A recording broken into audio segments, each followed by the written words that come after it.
So hey guys, Alain here. How are you? I'm doing pretty well. Right now I'm in the process of getting my line hooked up. As you can see, I've got all my stuff in the boat here. We're on the water officially. Yeah, it's looking a little bit strange up in the sky here, but we're just gonna have to deal with it. We're gonna have to, just figure it out. So I'm gonna tie up this bait here. Just kind of woke up mostly, but I got out here. I'm on the water, as you can see. Let me show you some of the horsepower I have here, if you want to see that in my new John boat. If I can figure this out, don't ask me how I got here. And then you can see this, not a whole lot of power. You can see we're really ripping along here. Yeah, how sweet is that, huh? And then you got a bird up there, and yeah, so we're on the water officially in the John boat. Here we are, kicking away, enjoying life. This is the idea, right?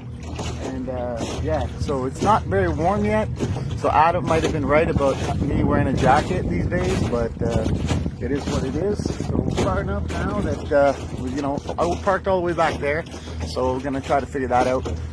But right now I'm just gonna tie up my line and maybe have a sandwich because I'm kind of hungry, and I got some water and everything. But the sun, it'd be better if the sun was out. I'm hoping that's gonna come soon. It's still pretty early, yeah, so this is it, attempt number 1. Yeah, so we'll see what happens, I guess. See you later. See you. If I don't see you, I'll see you.